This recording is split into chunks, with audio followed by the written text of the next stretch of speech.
너네가 어떻게 그럴 수 있어? 문이 벌컥 열렸습니다. 세 사람의 비웃음이 그 자리에 멎었어요. 저는 현관 문턱에 그대로 서서 거실 안을 천천히 바라봤지요.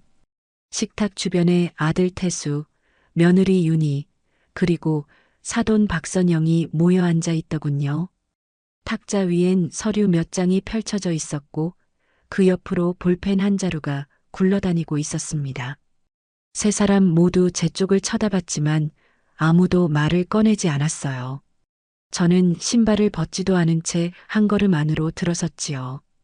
복도 끝 형광등 불빛이 제 그림자를 길게 늘어뜨리고 있었습니다.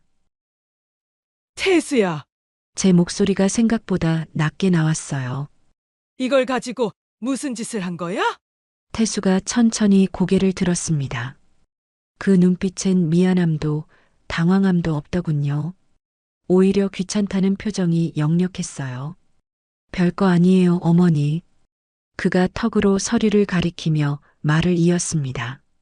어차피 물려주실 거 아니에요? 미리 정리한 거예요. 미리 정리라니. 그 단어가 귓속으로 들어와 맴돌았어요. 저는 식탁 모서리를 손으로 짚었지요. 나무결이 차갑게 손바닥에 닿았습니다. 미리 정리? 입술이 마르는 게 느껴졌어요. 그게 내 입에서 나올 말이니. 태수는 대답 대신 한숨을 내쉬었습니다. 마치 제가 이해력이 부족한 사람처럼 그렇게 저를 바라보더군요. 사돈 박선영이 억지로 웃음을 지으며 끼어들었어요. 사돈 어른, 오해하지 마세요. 그녀가 손을 저으며 말했습니다. 태수가 대출 때문에 좀 급했대요. 제가 도와드린 것뿐이에요.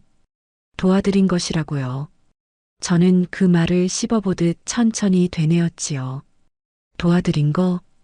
제 시선이 박선영의 얼굴에서 윤희에게로 그리고 다시 태수에게로 옮겨갔습니다. 내 집 명의를 슬쩍 바꿔놓고 그걸 도와줬다고? 박선영의 입술이 말라붙듯 굳어졌어요. 그녀는 시선을 피했고 손끝으로 탁자 모서리를 긁적이고 있었습니다. 윤희가 작게 숨을 들이켰어요. 그리고는 저를 똑바로 쳐다보며 말했지요. 어머님, 그녀의 목소리가 의외로 단단했습니다. 이제 이 집은 어머님 이름이 아니잖아요. 저는 그 말을 듣는 순간 가슴 한가운데가 서늘하게 내려앉는 걸 느꼈어요. 그러니까 윤희가 말을 이었습니다. 그만 나가주시면 좋겠어요. 나가주시면 좋겠다고요. 제 집에서요. 저는 한참 동안 윤희를 바라봤지요. 그녀는 눈을 피하지 않았어요. 오히려 턱을 살짝 들어 올린 채 제 반응을 기다리고 있더군요. 그래. 제가 입을 열었습니다. 다 짜고 한 짓이구나. 아무도 대답하지 않았어요. 저는 식탁 위에 놓인 서류를 집어들었지요. 종이 끝이 미세하게 떨렸습니다. 붉은 도장 자국이 선명하게 찍혀 있었고 그 옆으로 소유자 김태수라는 글씨가 또렷하게 인쇄되어 있더군요. 좋다. 저는 서류를 다시 탁자 위에 내려놓았습니다. 오늘 너희 제삿날이다. 태수가 미간을 찌푸렸어요. 엄마, 뭔 소리예요? 저는 대답하지 않았지요. 그저 천천히 몸을 돌려 현관 쪽으로 걸어갔습니다. 제 발소리가 복도에 울렸고 뒤에서 누군가 의자를 끄는 소리가 들렸어요. 어머니, 지금 어디 가시게요? 윤희의 목소리였습니다. 저는 고개를 돌리지 않았어요. 그래, 깨끗이 관리해라. 현관문 손잡이를 잡았지요. 차갑고 단단한 쇠 감촉이 손바닥에 와 닿았습니다. 곧 다시 돌아올 테니 문을 열고 나섰습니다. 복도 불빛이 눈부셨어요. 뒤에서 문이 닫히는 소리가 들렸고 곧이어 누군가 중얼거리는 소리가 희미하게 새어나왔지요. 저는 엘리베이터 버튼을 눌렀습니다. 손끝이 떨렸지만 표정만큼은 단단하게 유지했어요. 엘리베이터 문이 열렸고 저는 안으로 들어섰지요. 거울에 비친 제 얼굴이 낯설었습니다. 언제 이렇게 늙었나 싶을 정도로 주름이 깊었고 입술엔 핏기가 없었어요. 버튼을 누르는 손이 계속 떨렸지요. 1층을 향해 내려가는 동안 저는 눈을 감았습니다. 세 사람의 얼굴이 떠올랐고 식탁 위 서류가 눈앞을 스쳤어요. 곧 다시 돌아올 테니 제가 한 말이 귓속에서 맴돌았습니다. 엘리베이터가 멈췄고 문이 열렸어요. 저는 천천히 밖으로 나섰지요. 아파트 현관을 지나 차가운 바람이 얼굴을 때렸습니다. 3월 초 아직 봄이라고 하기엔 쌀쌀한 날씨였어요. 저는 멍하니 앞을 바라봤습니다. 어디로 가야 할지 막막했어요. 평생을 살던 집에서 쫓겨난 기분이 이런 건가 싶었지요. 발걸음이 저절로 버스 정류장을 향했습니다. 정류장 벤치에 앉았어요. 차가운 철제 의자가 엉덩이를 파고들었지요. 주변으로 퇴근하는 사람들이 지나갔고 누군가는 전화 통화를 하며 웃고 있었습니다. 저는 손을 내려다봤어요. 손끝에 붉은 잉크 자국이 번져 있었지요. 서류를 만질 때 묻은 것이었습니다. 저는 무심히 손가락을 문질렀어요. 하지만 자국은 지워지지 않았습니다. 바람이 차가웠어요. 저는 눈을 감았다가 다시 떴지요. 다시 가져올 거야. 마음속으로 다짐했습니다. 이번엔 내 손으로. 바람이 차가웠습니다. 버스 정류장에 앉아 있었어요. 손끝에 번진 붉은 잉크 자국이 아직 지워지지 않고 있었지요. 무심히 손가락을 문질렀지만 자국은 더 번져갈 뿐이었습니다. 그러다 문득 그날 오후의 장면이 떠올랐어요. 그날은 평소처럼 조용한 날이었지요. 점심 후에 부엌을 정리하고 있는데 현관문이 열리며 박선영의 목소리가 들려왔습니다. 사돈 어른 계세요? 수건으로 손을 닦으며 나갔어요. 아이고, 사돈이 웬일이래요. 전화 한 통도 없이. 박선영은 귤 봉지와 약 봉투를 내밀었지요. 그냥요, 근처 병원 갔다가 들렀어요. 귤 좀 가져왔어요. 뒤이어 윤희가 따라 들어왔습니다. 어머님, 오늘 진짜 날씨 좋아요.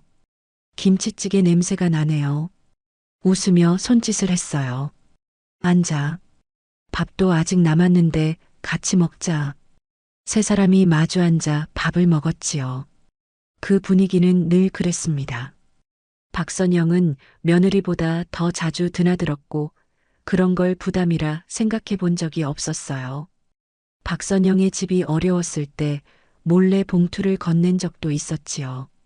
윤희의 결혼 초에는 생활비가 부족하다고 해서 한동안 월세도 대신 내줬습니다. 그렇게 지내다 보니 가족처럼 지내는 게 당연하다고 믿게 됐어요. 그날도 박선영은 웃으며 말했지요. 사돈어른 덕분에 살아요. 지난번에도 그렇게 챙겨주셔서 얼마나 감사한지 몰라요. 그 말을 듣고 웃음이 나왔습니다. 가족끼리 돕는 게 뭐 대수요. 그때 윤희가 조심스럽게 말을 꺼냈어요. 어머님, 그런데요, 혹시 인감도장 있으세요? 젓가락이 멎었지요. 응? 그게 왜? 윤희가 슬쩍 눈치를 보며 말을 이었습니다. 이 동네 곧 재개발 들어간다던데요. 구청에서 주민동의서랑 인감증명서가 필요하대요. 박선영이 거들었어요. 사돈어른, 요즘은 다 미리 준비하신다네요. 인감증명서는 동사무소 가면 금방 떼요. 저희가 모셔다 드릴게요. 고개를 저었지요. 지금이요? 윤희가 재빨리 웃었습니다. 어머님 이름으로 신청해야 보상금이 들어오잖아요. 저희가 대신 처리해드리면 편하실 거예요. 박선영이 덧붙였어요. 사돈어른 손목도 요즘 안 좋으시잖아요. 인감증명서 한 장이면 되는데 같이 가요. 금방이에요. 그날 오후 세 사람은 동사무소로 향했지요. 봄 햇살이 따뜻했습니다. 그날이 평생 잊지 못할 날이 될 줄은 몰랐어요. 동사무소 안은 한산했지요. 창구 직원이 친절하게 웃으며 말했습니다. 주민등록증 좀 주시겠어요? 가방에서 지갑을 꺼내며 말했어요. 내가 이런 건 처음이라 뭐가 뭔지 모르겠네. 직원이 서류를 넘겨주며 인감증명서를 내밀었지요. 그 한 장의 종이, 그 위에 선명하게 찍힌 붉은 도장이 모든 걸 바꿔놓을 줄은 아무도 몰랐습니다. 여기 도장 찍어주시면 돼요. 손이 서류 위로 움직였어요. 가방에서 인감 도장을 꺼냈지요. 꾹 눌러 찍었어요. 네, 됐습니다. 잠시만 기다려주세요. 직원이 컴퓨터를 두드리는 소리가 들렸습니다. 박선영과 윤희는 옆에서 조용히 서 있었어요. 두 사람이 주고받는 눈빛이 있었지만 그땐 알아채지 못했지요.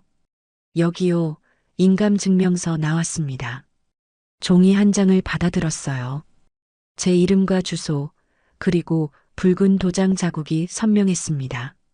동사무소를 나서며 윤희가 말했습니다. 어머님, 이제 다 끝났어요. 이걸 가지고 재개발 동의하러 갈게요. 박선영이 덧붙였습니다. 사돈어른, 제가 다 알아서 할게요.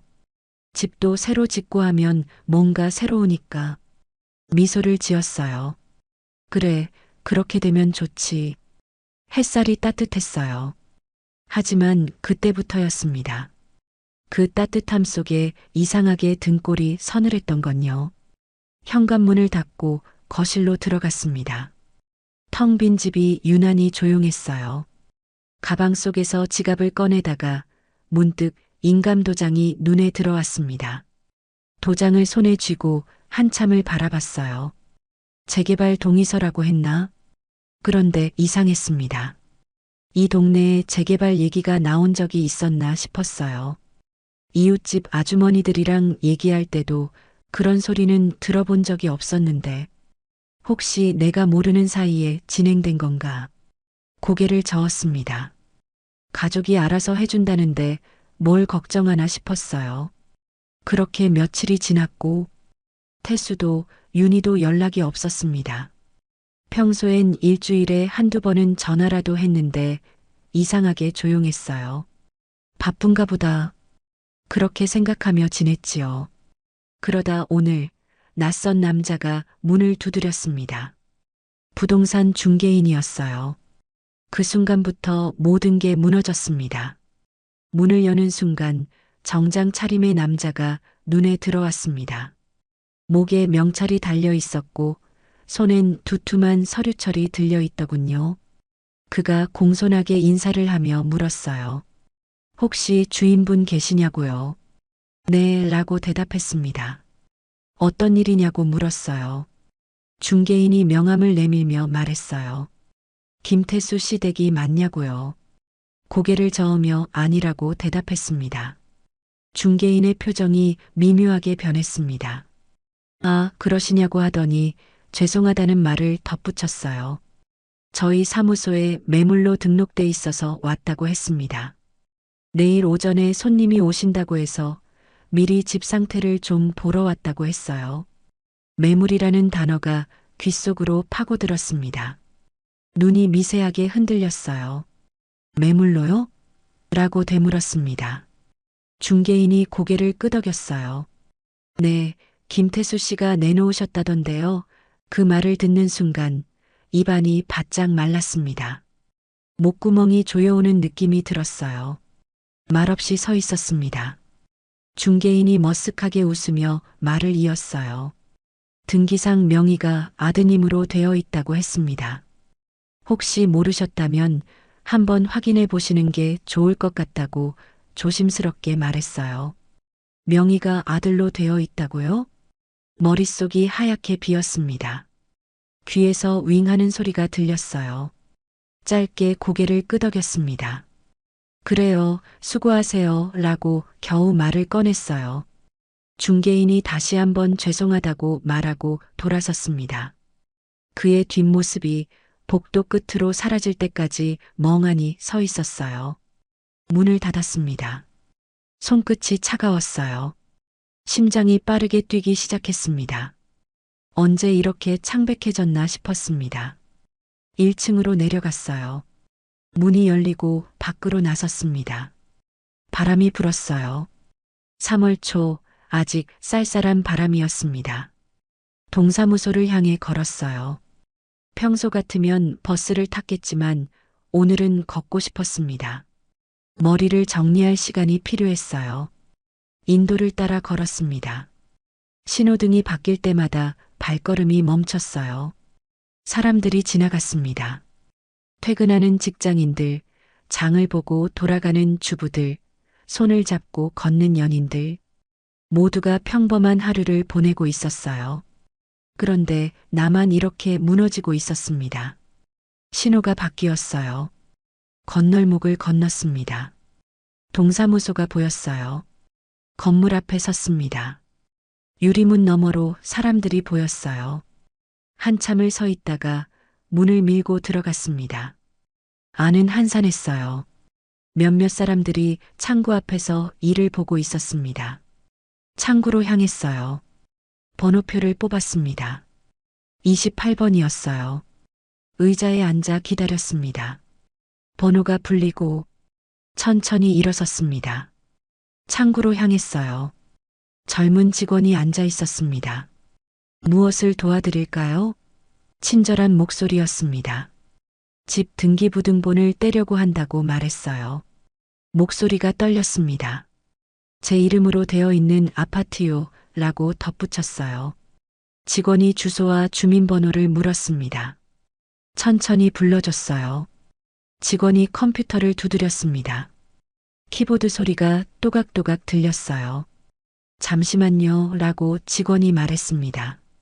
프린터가 작동하기 시작했어요. 종이가 한 장 나왔습니다. 직원이 종이를 집어들더니 잠깐 내용을 확인했어요. 그리고는 제게 건넸습니다. 손으로 종이를 받았어요. 종이가 떨렸습니다. 아니, 제 손이 떨리고 있었어요. 소유자란에 김태수라고 적혀 있었어요. 그 세 글자가 눈에 박혔습니다. 정옥이라는 제 이름은 어디에도 없었습니다. 직원에게 물었어요. 이게 언제 바뀐 거냐고요. 목소리가 갈라졌습니다. 직원이 다시 컴퓨터를 확인했어요. 지난주 월요일로 되어 있다고 했습니다. 3월 7일이라고 했어요. 그날이 언제였나 생각했습니다. 그날은 사돈과 며느리가 찾아왔던 날이었어요. 동사무소에 가서 인감증명서를 떼던 날이었습니다. 온몸에 소름이 돋았어요. 그날 그 사람들이 날 속인 거였습니다. 종이를 접어 손가방에 넣었어요. 손이 계속 떨렸습니다. 감사하다고 말하고 창구를 떠났어요. 동사무소를 나섰습니다. 밖은 어두워지고 있었어요. 곧바로 집으로 향했습니다. 물어봐야 했어요. 어떻게 이럴 수 있냐고, 도대체 무슨 생각으로 이런 짓을 했냐고요. 아파트 앞에 도착했어요. 엘리베이터를 탔습니다. 거울 속 얼굴은 여전히 창백했어요. 층수 버튼을 눌렀습니다. 엘리베이터가 올라갔어요. 복도를 따라 걸었습니다. 익숙한 문 앞에 섰어요. 초인종을 눌렀습니다. 안에서 인기척이 났어요. 발소리가 들렸습니다. 문이 열렸어요. 아들이 서 있었습니다. 놀란 표정이었어요. 손가방에서 등기부등본을 꺼냈습니다. 종이를 아들에게 내밀었어요. 이게 뭐냐고 물었습니다. 목소리가 떨렸어요. 아들이 종이를 받아들었습니다. 눈으로 훑더니 표정이 굳어졌어요. 뒤에서 며느리가 나왔습니다. 무슨 일이냐고 물었어요. 아들이 종이를 며느리에게 건넸습니다. 며느리도 내용을 보더니 입술을 깨물었어요. 말없이 두 사람을 바라봤습니다. 아들은 알려줄 필요 없다고 여긴 이제 우리 집이니 나가라고 소리쳤습니다. 충격을 받아 말이 나오지 않았습니다. 내가 무엇을 잘못했니? 갑자기 이렇게 사기칠 만큼 너희한테 잘못한 게 있어? 아무 말도 하지 않았습니다. 그들은 조용히 침묵하며 나가라는 신호만 보내고 있었죠. 그렇게 얼마의 시간이 지난지도 모른 채, 무슨 생각을 하는지도 모른 채 등기부등본을 도로 가방에 넣었습니다. 더 이상 여기 서 있어 봤자 소용없었습니다. 발걸음을 돌렸습니다. 천천히 걸었어요.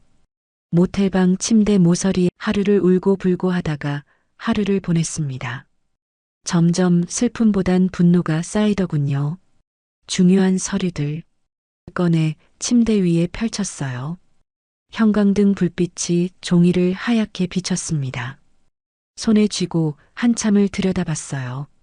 서류를 몇 번이고 다시 보고 있었습니다. 뭔가 이상했어요. 글씨체가 미묘하게 달랐습니다.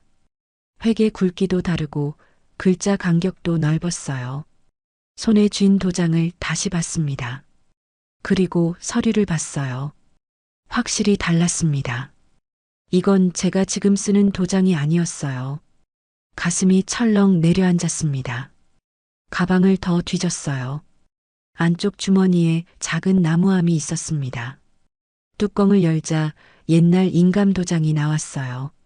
10년도 전에 쓰던 도장인데 작년에 새로 바꾼 것을 까먹고 그날 동사무소에 갈 때 제가 잘못 가져간 거였어요. 두 개의 도장이 비슷하게 생겨서 헷갈렸던 겁니다. 그리고 아들과 며느리, 사돈은 그걸 그대로 썼어요. 현재 쓰는 도장이 아닌 걸 모르고요. 입술을 깨물었습니다.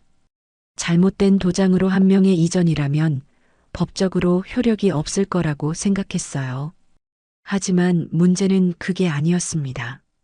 애초에 저를 속여서 집을 빼앗으려고 계획한 거 자체가 문제였어요. 두 개의 도장을 침대 위에 나란히 놓았습니다. 새 도장과 옛날 도장. 겉모습은 비슷했지만 자세히 보면 확연히 달랐어요. 등기부등본을 다시 집어들었습니다. 접수일자를 확인했어요. 3월 7일. 바로 그날이었습니다. 가슴이 답답했어요. 창문을 열었습니다. 차가운 밤 공기가 들어왔어요. 모텔 간판에 네온 사인이 깜빡였습니다. 한참을 창밖을 바라보다가 침대에 다시 앉았어요. 변호사를 만나야겠다고 생각했습니다. 내일 아침 가장 먼저요. 잠이 오지 않았어요. 천장을 바라보며 밤을 지새웠습니다. 다음 날 아침 해가 떴습니다. 모텔을 나섰어요. 근처 변호사 사무실을 검색했습니다. 가장 가까운 곳이 버스로 새 정거장 거리였어요. 버스를 탔습니다. 창밖으로 출근하는 사람들이 보였어요. 모두가 평범한 아침을 시작하고 있었습니다. 저만 이렇게 무너진 채 버스에 앉아 있었어요. 버스에서 내렸습니다. 건물 2층에 법률사무소가 있었어요. 계단을 올라갔습니다. 문을 열고 들어섰어요. 작은 사무실이었습니다. 책상 위에는 서류 더미와 커피잔이 어지럽게 놓여 있었어요. 중년의 남자 변호사가 앉아 있었습니다. 돋보기를 쓰고 서류를 보고 있었어요. 인사를 했습니다. 변호사가 고개를 들었어요. 어떤 일로 오셨냐고 물었습니다. 의자에 앉았어요. 가방에서 등기부등본과 두 개의 도장을 꺼냈습니다. 천천히 설명했어요. 제 집이 아들 명의로 바뀌었다고요. 동사무소에서 인감증명서를 떼면서 잘못된 도장을 가져갔다고요. 그걸 그대로 사용해서 명예 이전이 됐다고 했습니다. 변호사가 서류를 받아들었어요. 돋보기 너머로 꼼꼼히 살펴봤습니다. 두 개의 도장도 확인했어요. 한참을 비교하더니 고개를 끄덕였습니다. 변호사가 말했습니다. 이거 위조는 아니지만 잘못된 도장이라고요. 등기 절차상 효력이 없다고 했어요. 가슴이 두근거렸습니다. 그럼 되돌려 받을 수 있냐고 물었어요. 변호사가 고개를 끄덕였습니다. 가능하다고요. 명예 이전 자체가 무효로 소송을 걸 수 있다고 했어요. 게다가 라고 변호사가 덧붙였습니다. 가족분들이 고의로 그렇게 했다면 사기죄도 병행 가능하다고요. 사기죄라는 말에 손끝이 떨렸습니다. 변호사가 설명을 이어갔어요. 금전적 이익을 얻을 의도로 허위 서류를 이용해 재산을 이전한 거라면 명백한 사기라고 했습니다. 피해자가 한 분이라도 충분히 고소 가능하다고 했어요. 한참을 생각했습니다. 아들의 얼굴이 떠올랐어요. 며느리의 차가운 목소리도 들렸습니다. 사돈의 억지 웃음도 생각났어요. 고개를 들었습니다. 변호사에게 말했어요. 그 셋을 전부 고소하고 싶다고요. 변호사가 물었습니다. 셋이냐고요? 고개를 끄덕였어요. 아들, 며느리, 그리고 사돈이라고 말했습니다. 셋이 한 통속이라고요. 변호사가 놀란 표정을 지었습니다. 가족을 고소하는 게 쉽지 않을 거라고 했어요. 정말 그러시겠냐고 물었습니다. 망설임 없이 대답했어요. 네, 라고요. 변호사가 고개를 끄덕였습니다. 그럼 증거가 필요하다고 했어요. 혹시 증거를 갖고 계시냐고 물었습니다. 가방을 열었어요. 그 안에 며느리와 사돈이 주고받은 문자 메시지를 캡처한 사진이 있었습니다. 제 휴대폰에 남아있던 거예요. 변호사에게 보여줬습니다. 문자 내용엔 재개발이라는 말은 없었어요. 대신 집 명의를 빨리 처리하자는 내용이 있었습니다. 어머니가 눈치채기 전에 서둘러야 한다는 말도 있었어요. 변호사가 내용을 확인했습니다. 이 정도면 충분하다고 했어요. 고소장을 작성하겠다고 했습니다. 며칠 안에 준비해서 연락하겠다고요. 감사하다고 말했어요. 변호사 사무실을 나섰습니다. 계단을 내려가는데 다리에 힘이 풀렸어요. 난간을 붙잡고 한참을 서 있었습니다. 아들을 고소한다는 게 믿기지 않았어요. 그래도 이렇게라도 해야 했습니다. 이대로 당할 순 없었어요. 건물 밖으로 나왔어요. 햇살이 따뜻했습니다. 하지만 가슴속은 여전히 차갑고 무거웠어요. 버스 정류장으로 향했습니다. 벤치에 앉아 멍하니 앞을 바라봤어요. 며칠 후면 고소장이 접수될 거라고 생각하니 실감이 나지 않았습니다. 정말 이게 맞는 건가 싶었어요. 하지만 다른 방법이 없었습니다. 휴대폰을 꺼냈어요. 변호사 명함에 적힌 번호를 저장했습니다. 그리고 화면을 내려다보다가 문득 며느리가 보낸 문자를 다시 확인했어요. 어머님 인감증명서 떼는 거 성공했어요. 이제 명예 이전만 하면 돼요. 그 문자를 받은 게 3월 8일이었습니다. 그냥 재개발 동의서 처리하는 거라고 생각했습니다. 이제 알았어요. 모든 게 계획된 거였다는 걸요. 휴대폰을 가방에 넣었습니다. 버스가 왔어요. 탔습니다. 어디로 가야 할지 몰랐지만 일단 움직여야 했어요. 창밖을 바라보며 생각했습니다. 곧 다시 돌아갈 거라고요. 제 집으로요. 변호사 사무실을 나선 후 한참을 걸었습니다. 발길이 저절로 집을 향했어요. 아니, 예전에 제 집이었던 곳으로요. 버스에서 내렸습니다. 익숙한 아파트 단지가 보였어요. 평생을 살았던 곳이었습니다. 저녁 공기가 차가웠어요. 3월의 바람은 여전히 쌀쌀했습니다. 발걸음이 무거웠어요. 한 걸음 한 걸음 내디딜 때마다 가슴이 조였습니다. 정말 가야 하나 싶었어요. 하지만 다른 방법이 없었습니다. 아파트 입구를 지났어요. 경비실 앞을 지나갔습니다. 경비 아저씨가 고개를 끄덕이며 인사했어요. 하지만 오늘은 모든 게 달랐습니다. 엘리베이터를 탔어요. 층수 버튼을 눌렀습니다. 거울에 비친 얼굴을 봤어요. 창백했습니다. 입술엔 핏기가 없었어요. 숨을 깊이 들이켰습니다. 내쉬었어요. 엘리베이터가 올라갔습니다. 도착했어요. 문이 열렸습니다. 복도로 나섰어요. 형광등 불빛이 복도를 환하게 비추고 있었습니다. 발소리가 바닥에 울렸어요. 현관문이 보였습니다. 문 앞에 섰어요. 손에 든 봉투가 눅눅했습니다. 손에 땀이 난 거였어요.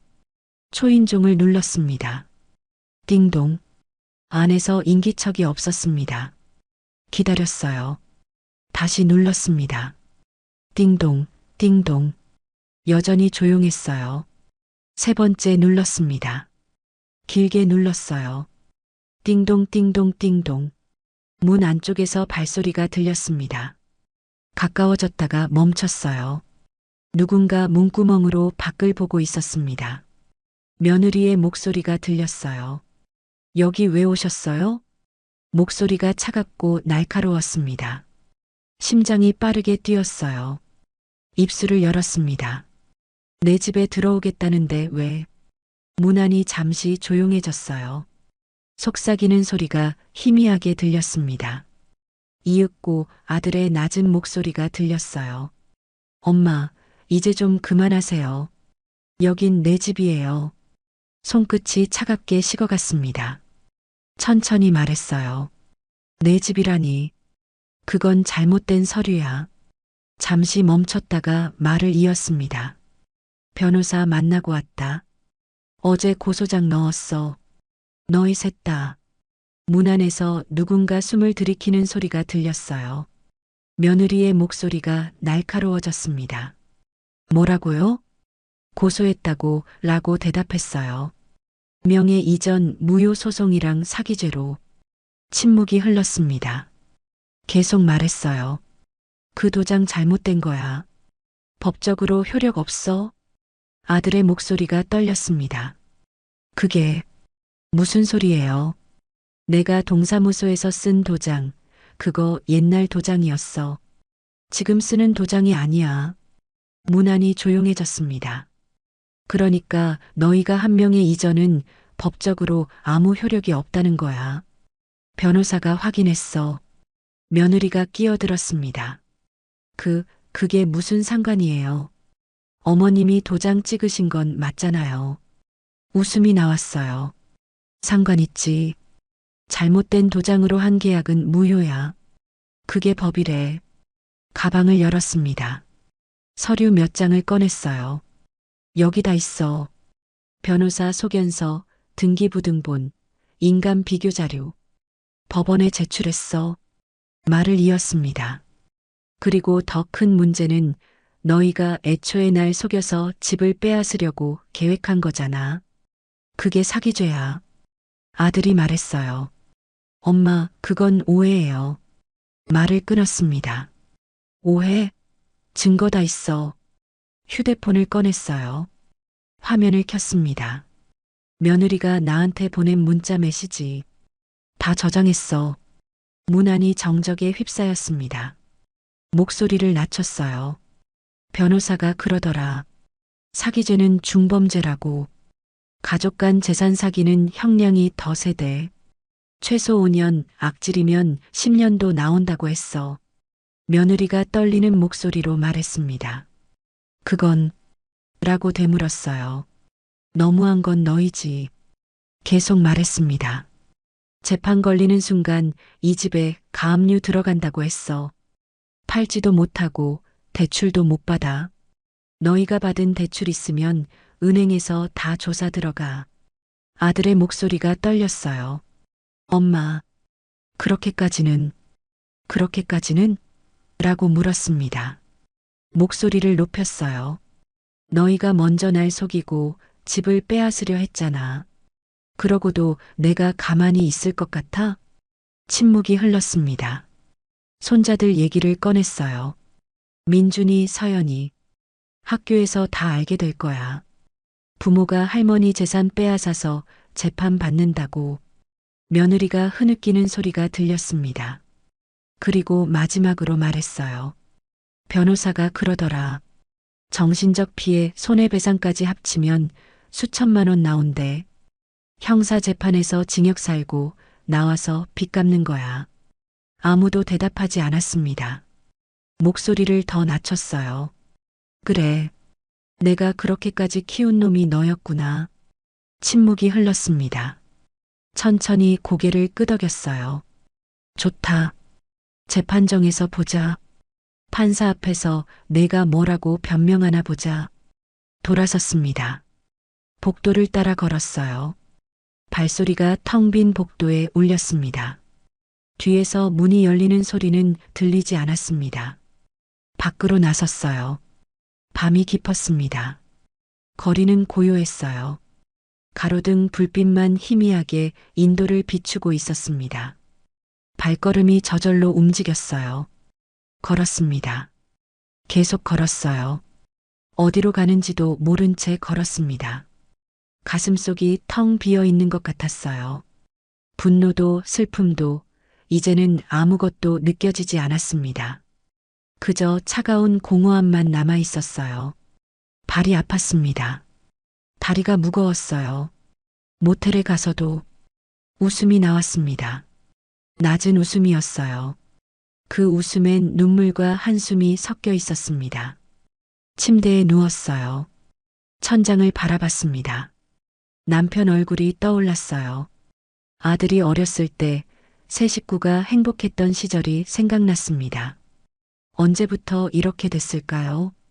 눈물이 나올 것 같았지만 나오지 않았어요. 가슴만 답답했습니다.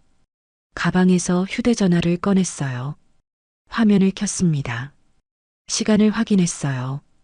밤 11시 47분이었습니다. 앱 목록을 내렸어요. 홈캠 앱 아이콘이 보였습니다. 예전에 설치해뒀던 거였어요. 집에 혼자 있을 때가 많아서 외출했다가 돌아오기 전에 집안을 확인하려고 달아뒀던 카메라였습니다. 거실 TV 위쪽에 작은 카메라가 있었어요. 아주 작아서 눈에 잘 띄지 않았습니다. 아이콘을 눌렀어요. 화면이 로딩되었습니다. 잠시 후 화면 속에 거실이 나타났어요. 불빛이 켜져 있었습니다. 그곳엔 여전히 사람들의 그림자가 있었어요. 한참을 화면을 바라봤습니다. 그리고 서늘한 목소리로 혼잣말했어요. 그래. 오늘은 문을 잠갔지만 내일은 내가 문을 열 거다. 모텔방 안은 적막했습니다. 창문 틈으로 자동차 불빛이 스쳤다 사라졌어요. 침대에 앉아 휴대전화를 켰습니다. 화면 속에 홈캠 앱 아이콘이 보였어요. 손끝으로 천천히 아이콘을 눌렀습니다. 화면이 로딩되었어요. 낮은 기계음이 들렸습니다. 잠시 후 거실 화면이 떴어요. 불빛이 켜져 있었습니다. 며느리가 식탁에 앉아 있었어요. 그 옆에서 아들이 서류를 정리하고 있었습니다. 실시간 영상이었어요. 화면 아래쪽에 녹화 목록 버튼이 보였습니다. 눌렀어요. 날짜별로 영상들이 나열되어 있었습니다. 가장 최근 것부터 확인하기로 했어요. 지금 영상이었어요. 며느리와 아들이 거실에서 낮은 목소리로 대화하고 있었습니다. 아들이 말했어요. 경찰 가면 우리 끝난다고요. 아들의 목소리가 낮고 또렷했어요. 끝나기 전에 우리가 먼저 정리해야지. 정리라는 말에 손끝이 하얗게 질렸습니다. 며느리가 말했습니다. 내가 약 구했어. 수면제보다 센 거야. 물에 타면 몰라. 손에서 전화기가 떨어질 뻔했어요. 화면을 멈췄습니다. 다시 재생했어요. 며느리의 목소리가 다시 들렸습니다. 내가 약 구했어. 수면제보다 센 거야. 물에 타면 몰라. 숨이 목에 걸렸습니다. 영상은 계속 흘러갔어요. 아들이 물었습니다. 정말 그렇게 할 거야? 라고요. 며느리가 대답했어요. 그냥 조용히 보내드리는 게 나아. 그래야 우리도 편해지지. 아들이 고개를 끄덕였습니다. 그래, 라고 말했어요. 화면을 천천히 내려다봤습니다. 손이 계속 떨렸어요. 영상을 멈췄습니다. 그래, 그랬구나, 라고 중얼거렸습니다. 집을 빼앗는 것도 모자라서 이제 날 없애겠다는 거구나. 침대에서 일어났어요. 방 안을 천천히 걸었습니다. 한참을 서성이다가 다시 침대에 앉았어요. 휴대전화를 집어들었습니다. 경찰에 전화해야 했어요. 지금 당장요. 112를 눌렀습니다. 신호음이 울렸어요. 한 번, 두 번, 세 번. 전화가 연결되었습니다. 여성 목소리가 들렸어요. 112 신고센터입니다. 무슨 일이신가요? 숨을 깊이 들이켰습니다. 목소리를 가다듬었어요. 신고하려고 합니다. 제 가족이 저를 죽이려고 해요. 잠시 침묵이 흘렀습니다. 상담원이 물었어요. 지금 위험한 상황이신가요? 다치신 곳은 없으신가요? 아니요, 지금은 안전해요. 모텔에 있어요. 하지만 증거가 있어요. 제 아들과 며느리가 저를 죽일 계획을 세웠다는 증거요. 상담원의 목소리가 진지해졌습니다. 어떤 증거인가요? 홈캠 영상이요. 집에 설치된 카메라가 있어요. 거기 녹화된 영상에 며느리가 약을 구했다고 말하는 게 있어요. 물에 타서 저한테 먹이려고요. 상담원이 잠시 멈췄다가 말했어요. 알겠습니다. 지금 계신 위치를 말씀해 주시겠어요? 모텔 이름과 주소를 말했습니다. 상담원이 대답했어요. 네, 확인했습니다.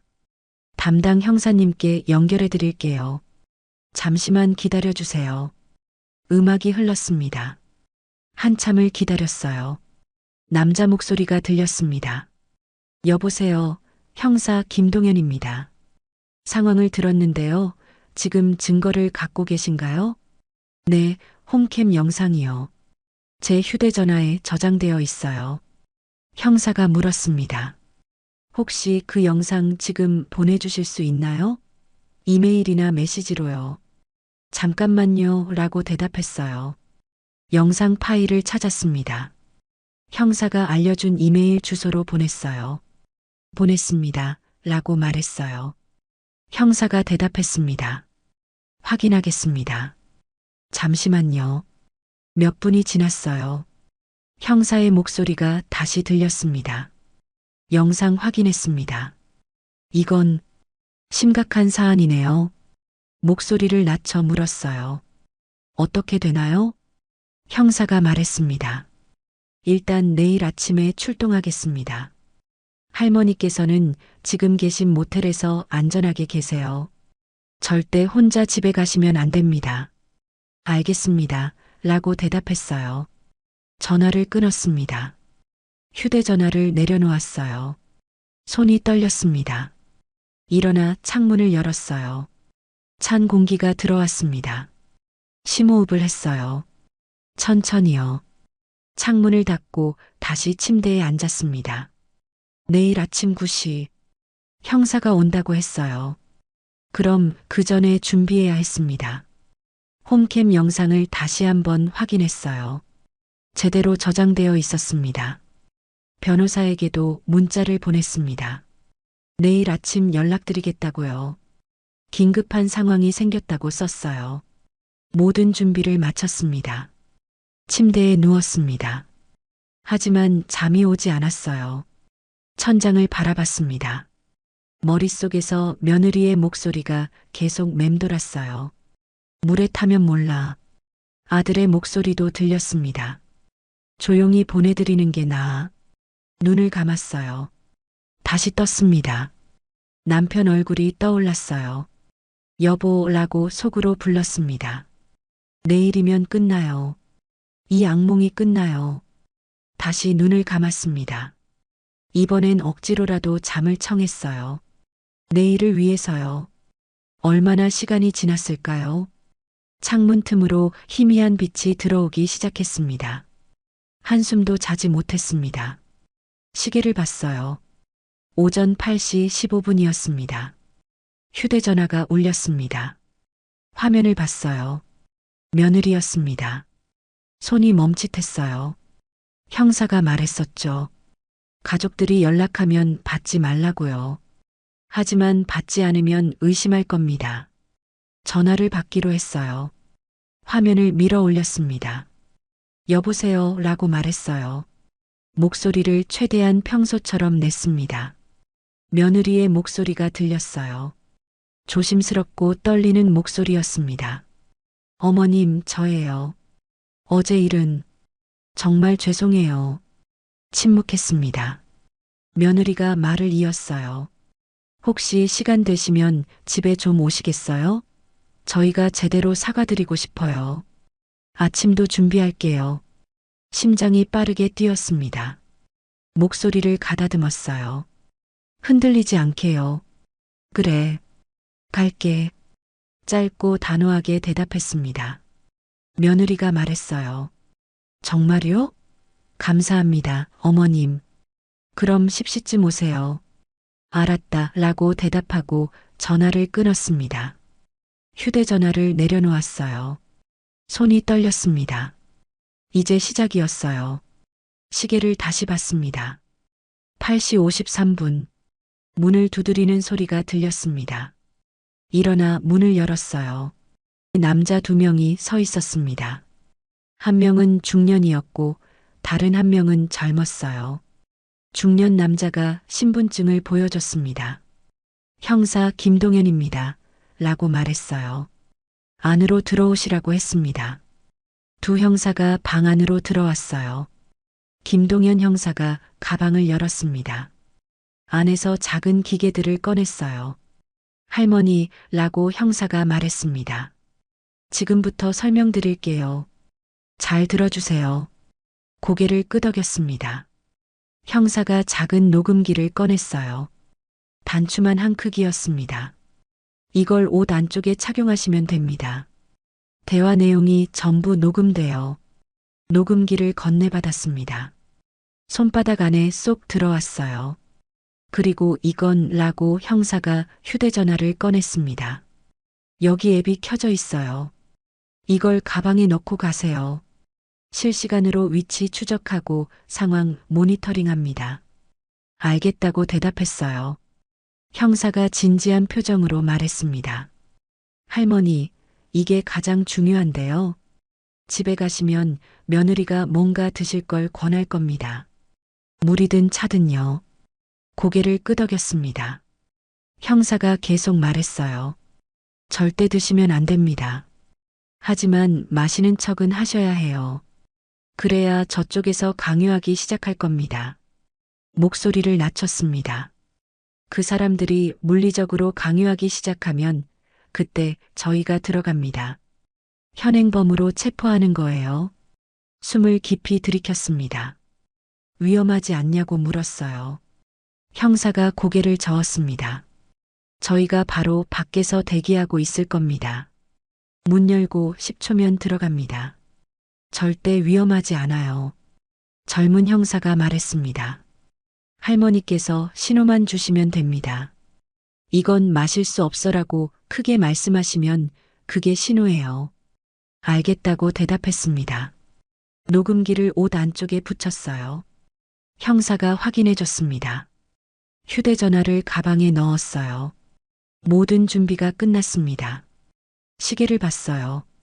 9시 42분이었습니다. 출발할 시간이었어요.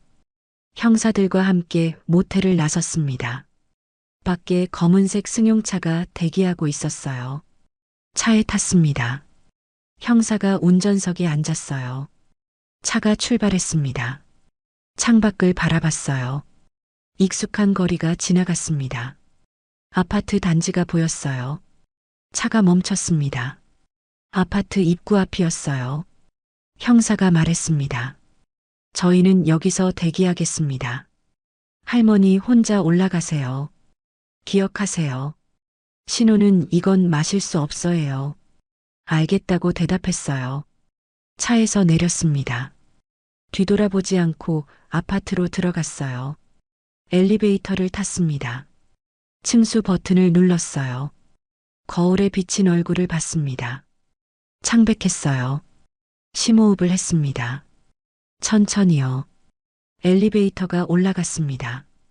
도착했어요. 문이 열렸습니다. 복도를 따라 걸었어요. 현관문이 보였습니다. 초인종을 눌렀습니다. 곧바로 문이 열렸어요. 며느리가 서 있었습니다. 눈이 빨갛게 부어 있었어요. 울었던 것 같았습니다. 어머님, 라고 말하며 목이 메었습니다. 신발을 벗고 안으로 들어갔습니다. 거실이 깨끗하게 정리되어 있었어요. 식탁 위에는 아침 식사가 차려져 있었습니다. 아들이 소파에 앉아 있었어요. 일어나 저를 봤습니다. 엄마, 라고 불렀습니다. 목소리가 떨렸어요. 며느리가 말했습니다. 어머님 앉으세요. 제발이요. 소파에 앉았습니다. 며느리가 제 앞에 무릎을 꿇었어요. 눈물이 볼을 타고 흘러내렸습니다. 어머님, 저희가 정말 잘못했어요. 용서해 주세요. 아들도 다가와 무릎을 꿇었습니다. 엄마, 제가 미쳤어요. 어떻게 엄마한테 그럴 수가 있었는지. 정말 죄송해요. 두 사람의 눈에서 눈물이 흘렀어요. 진심처럼 보였습니다. 말없이 그들을 바라봤습니다. 며느리가 손으로 눈물을 닦으며 말했어요. 어머님, 아침 준비했어요. 같이 드세요. 저희가 정성껏 준비했어요. 일어나 식탁으로 갔습니다. 세 사람이 식탁에 앉았어요. 국밥, 반찬들이 정갈하게 놓여 있었습니다. 며느리가 밥그릇을 제 앞에 놓았어요. 국그릇도 놓았습니다. 드세요, 어머님. 라고 말했습니다. 숟가락을 들었어요. 밥을 한 숟가락 떴습니다. 입에 넣었어요. 씹었습니다. 삼켰어요. 며느리가 주방으로 갔습니다. 물잔을 들고 나왔어요. 식탁 위에 물잔을 놓았습니다. 제 앞에요. 어머님, 목마르시죠? 물 드세요. 물잔을 내려다 봤습니다. 맑은 물이었어요. 하지만 자세히 보니 물결 위로 미세한 가루가 떠 있었습니다. 가슴이 철렁 내려앉았습니다. 고개를 저었어요. 괜찮다고 말했습니다. 며느리가 물었습니다. 왜요? 목 안 마르세요? 아니, 밥 다 먹고 마실게 라고 대답했어요. 며느리의 표정이 미묘하게 변했습니다. 그냥 지금 드세요. 물 먼저 드시고 식사하는 게 좋아요. 목소리가 조금 날카로워졌어요. 아들이 끼어들었습니다. 엄마, 윤희가 정성껏 준비한 거예요. 물 한 잔 정도는 마셔주세요. 두 사람이 저를 바라보고 있었습니다. 물잔을 집어들었어요. 손이 떨렸습니다. 입에 대려고 했습니다. 잠시 멈췄어요. 내려놓았습니다. 역시 안 되겠다고 말했어요. 며느리가 물었습니다. 왜요? 무슨 문제라도 있어요? 목소리가 차갑게 변했습니다. 아니, 그냥 목이 안 마르다고 아들이 말했습니다. 엄마, 설마 우리 의심하시는 거예요? 며느리가 물잔을 들어 자기 입에 댔어요. 한 모금 마셨습니다. 봐요, 어머님. 그냥 물이에요. 이상한 거 없어요. 물잔을 다시 제 앞에 놓았습니다. 드세요. 목소리가 단호했어요. 고개를 저었습니다. 며느리가 일어섰어요. 제 옆으로 왔습니다. 어머님, 왜 이러세요? 저희가 이렇게 사과하는데 물 한 잔도 안 마셔주시면 어떡해요? 손으로 제 어깨를 잡았습니다. 아들도 일어났어요. 반대편으로 왔습니다. 엄마, 제발요. 우리 진심이에요. 두 사람이 저를 둘러싸고 있었어요. 며느리가 물잔을 집어들었습니다. 제 입 쪽으로 가져왔어요. 드세요, 어머님. 고개를 돌렸습니다. 며느리가 제 턱을 잡았어요. 고개를 고정시켰습니다. 어머님, 왜 이러세요? 목소리가 날카로웠습니다. 아들이 제 팔을 잡았어요. 움직이지 못하게 했습니다. 엄마, 그냥 드세요. 제발이요. 며느리가 물잔을 제 입술에 댔습니다. 입을 다물었어요. 며느리가 더 세게 밀었습니다. 물이 입술을 적셨어요. 고개를 흔들었습니다. 물이 턱으로 흘러내렸습니다. 며느리가 소리쳤어요. 어머님, 그냥 드시라고요. 한 손으로 제 턱을 더 세게 잡았습니다. 다른 손으로 물잔을 기울였어요. 아들이 제 머리를 뒤에서 잡았습니다. 움직이지 못하게 했어요. 엄마, 제발. 그냥 드세요. 물이 입술 사이로 들어오려 했습니다. 입을 꽉 다물었어요. 며느리가 코를 막았습니다. 숨이 막혔어요. 입을 벌려야 했습니다. 그 순간을 노려 며느리가 물을 부었어요. 이건 마실 수 없어. 크게 소리쳤습니다. 물을 뱉어냈어요.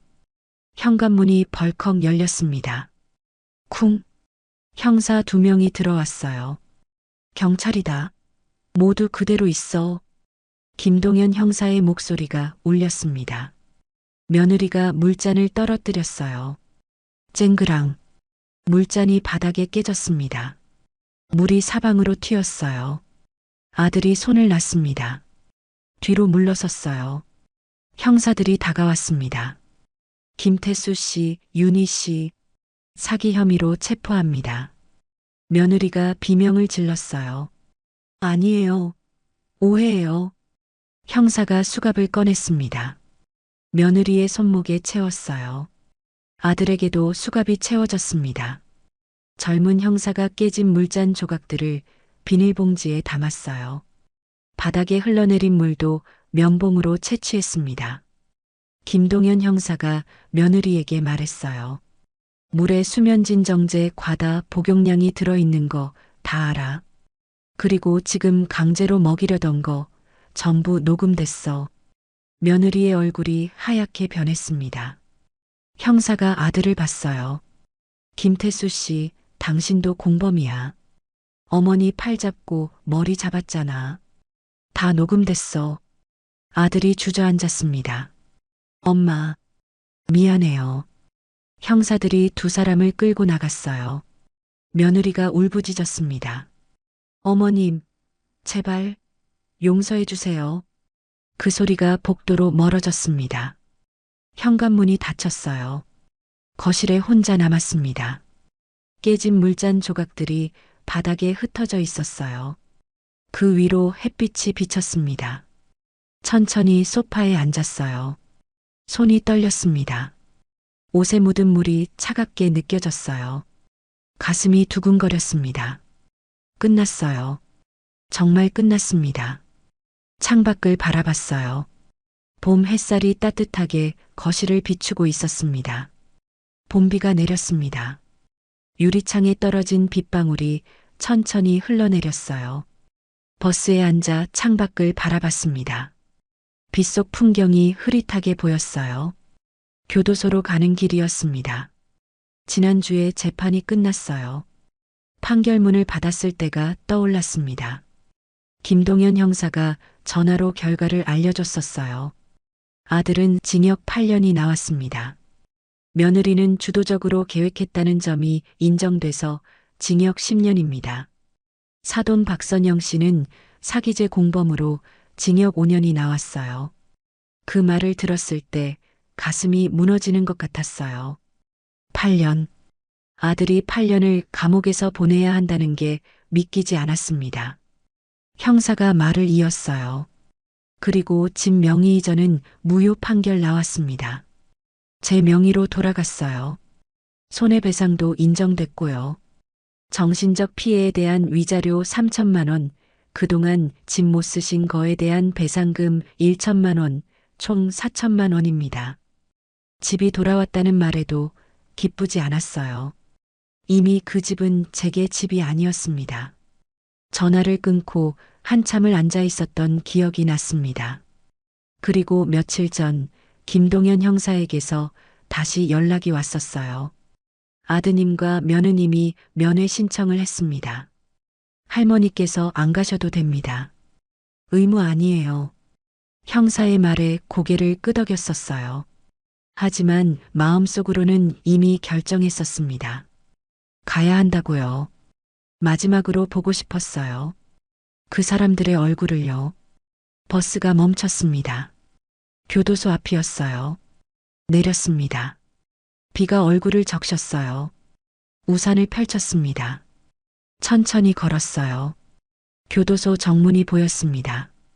높은 담벼락, 철조망이 보였어요.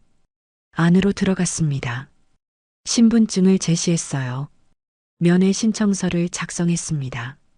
직원이 안내했어요. 면회실로 가라고요. 복도를 따라 걸었습니다. 형광등 불빛이 차갑게 내리쬐고 있었어요. 발소리가 복도에 울렸습니다. 면회실 앞에 섰어요. 문을 열고 들어갔습니다. 작은 방이었어요. 가운데 유리벽이 서 있었습니다. 의자에 앉았어요. 유리벽 앞에요. 기다렸습니다. 시계를 봤습니다. 오후 2시 15분이었어요. 반대편 문이 열렸습니다. 아들이 들어왔어요. 뒤이어 며느리가 들어왔습니다. 두 사람 모두 수척해졌어요. 죄수복을 입고 있었습니다. 아들의 얼굴이 헬쑥했어요. 머리가 짧게 깎여 있었습니다. 며느리는 머리를 질끈 묶고 있었어요. 얼굴에 핏기가 없었습니다. 두 사람이 유리벽 앞 의자에 앉았어요. 유리벽을 사이에 두고 마주 앉았습니다.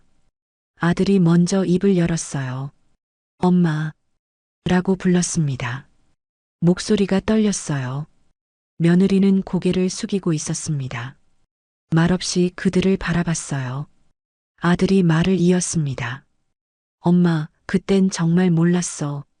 다 사돈이 부추겨서 그런 거야. 우리가 그럴 생각은 아니었어. 며느리가 고개를 들었어요. 눈이 빨갛게 충혈되어 있었습니다. 맞아요, 어머님. 우리가 그런 생각까지 한 건 아니었어요. 그냥 집 문제만 정리하려고 했는데 일이 그렇게 커진 거예요. 유리벽에 비친 제 얼굴을 봤습니다. 창백했어요. 천천히 입을 열었습니다. 그땐 정말 몰랐다고? 아들이 고개를 끄덕였어요. 응, 엄마. 정말이야. 사돈이 계속 말을 끊었습니다. 너희가 약 구한 건 그것도 사돈이 시켜서야? 며느리가 입술을 깨물었습니다. 계속 물었어요. 나한테 강제로 물 먹이려던 것도 턱 잡고 코 막고 그것도 사돈이 시켜서야? 아무도 대답하지 않았습니다. 아들이 고개를 떨궜어요. 엄마, 그때는 우리가 정신이 없었어. 엄마가 고소한다고 하니까 겁이 났던 거야. 겁이 나서 사람을 죽이려 했다고요? 목소리가 차갑게 나왔습니다. 며느리가 울먹였어요. 어머님, 정말 죄송해요. 우리가 잘못했어요. 그런데, 라고 물었습니다. 며느리가 말을 이었어요. 그런데 이렇게까지 될 줄은 몰랐어요. 10년이에요, 어머님. 제가 10년을 여기서 살아야 해요. 아들이 끼어들었습니다. 엄마가 그렇게 고소지만 안 했어도 우린 이렇게까지는 안 됐을 거야.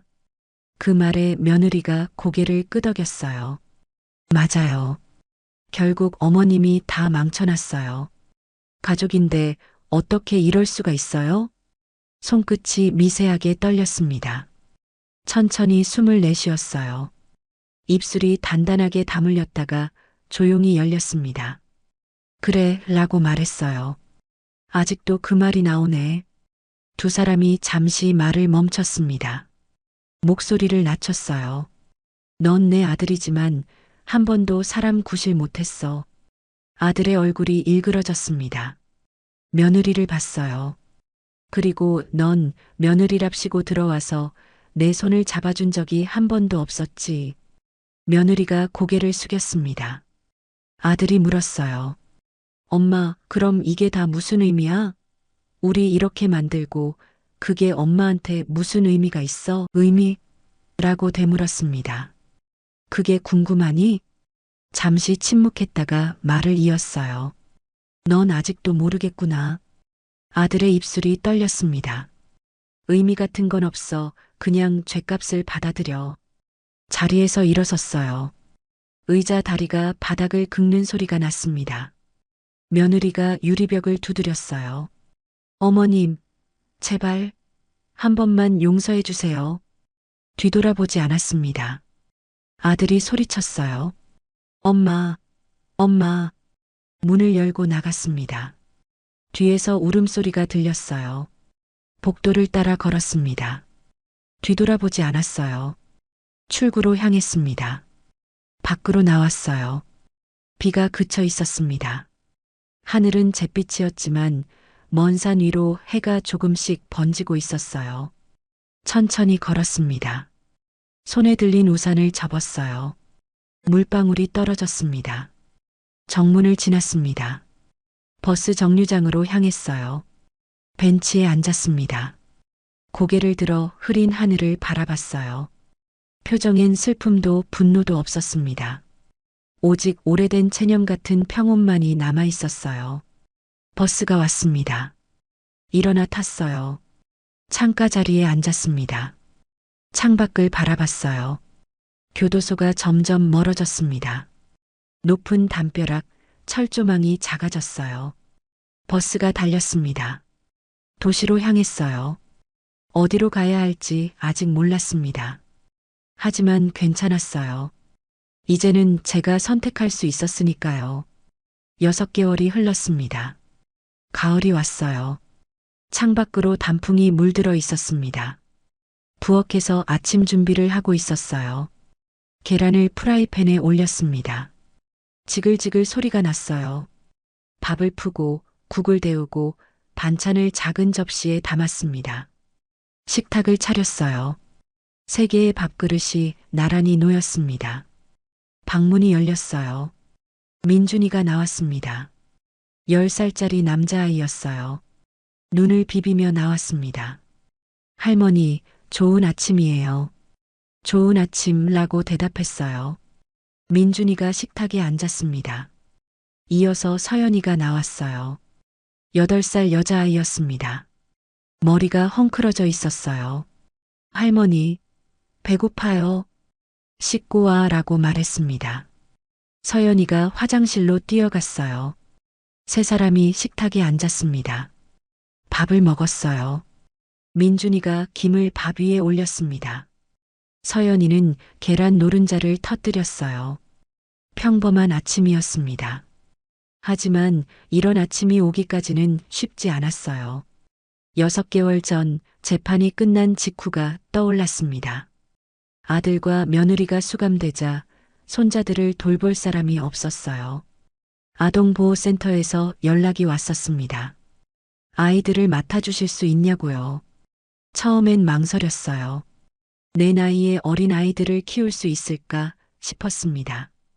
하지만 센터를 방문했을 때 민준이와 서연이를 봤어요. 두 아이는 구석에 쪼그리고 앉아 있었습니다. 눈빛이 두려움으로 가득했어요. 그 모습을 보는 순간 가슴이 아팠습니다. 아이들 잘못은 아니었으니까요. 그날로 아이들을 데려왔어요. 처음 한 달은 정말 힘들었습니다. 민준이는 말이 없었어요. 학교에서 돌아와도 방문을 닫고 나오지 않았습니다. 서연이는 밤마다 악몽을 꾸었어요. 엄마를 찾으며 울었습니다.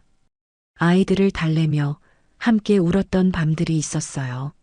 하지만 시간이 지나며 조금씩 변했습니다. 민준이가 처음으로 웃었던 날이 기억났어요. 제가 감자전을 부치고 있었습니다. 민준이가 주방으로 왔어요. 할머니, 제가 도와줄까요? 라고 물었습니다. 같이 전을 부쳤어요. 민준이가 감자를 뒤집었습니다. 서툴렀지만 열심히 했어요. 완성된 전을 접시에 담았습니다. 민준이가 하나를 집어 먹었어요. 그리고 웃었습니다. 맛있어요, 할머니. 그 웃음이 얼마나 따뜻했는지 몰라요. 서연이가 처음으로 제 손을 잡았던 날도 기억났습니다. 공원을 산책하고 있었어요. 서연이가 걸어오다가 넘어졌습니다. 무릎이 까졌어요. 피가 났습니다. 서연이가 울기 시작했어요. 제가 달려가 아이를 안았습니다. 괜찮아, 괜찮아 라고 말했어요. 약국에서 밴드를 사서 붙여줬습니다. 서연이가 눈물을 닦으며 물었어요. 할머니, 아프지 않아요? 아프지 라고 대답했습니다. 하지만 금방 나아. 서연이가 제 손을 꼭 잡았어요. 할머니 손 잡으면 안 아파요. 그 작은 손의 온기가 아직도 느껴졌습니다. 이제 아이들은 웃었어요. 아침마다 학교 갈 준비를 하며 떠들었습니다. 저녁엔 숙제를 같이 했어요. 민준이는 수학 문제를 풀었습니다. 서연이는 그림을 그렸어요. 가끔 민준이가 물었습니다. 할머니, 아빠랑 엄마 언제 와요? 그럴 때마다 가슴이 아팠어요. 한참 후에 라고 대답했습니다. 그때까지 할머니랑 같이 살자. 민준이가 고개를 끄덕였어요. 알았어요, 할머니. 밥을 다 먹었습니다. 민준이가 그릇을 싱크대에 가져다 놓았어요. 서연이도 따라했습니다. 학교 갈 준비를 했어요. 민준이는 가방을 챙겼습니다. 서연이는 신발을 신었어요. 현관에서 아이들을 배웅했습니다. 조심해서 가라고 말했어요. 네. 하고 대답하며 아이들이 나갔습니다. 문이 닫혔어요. 혼자 남았습니다. 설거지를 했어요. 그릇을 닦고 식탁을 정리했습니다. 거실을 청소했어요. 민준이의 교과서가 소파에 놓여 있었습니다. 서연이의 인형이 바닥에 떨어져 있었어요. 하나씩 제자리에 놓았습니다. 창밖을 바라봤어요. 가을 햇살이 따뜻했습니다. 소파에 앉았어요. 텔레비전을 켜지 않았습니다. 그냥 앉아 있었어요. 조용했어요. 하지만 외롭지 않았습니다. 오후가 되었습니다. 학교 끝나는 시간이었어요. 현관문이 열렸습니다.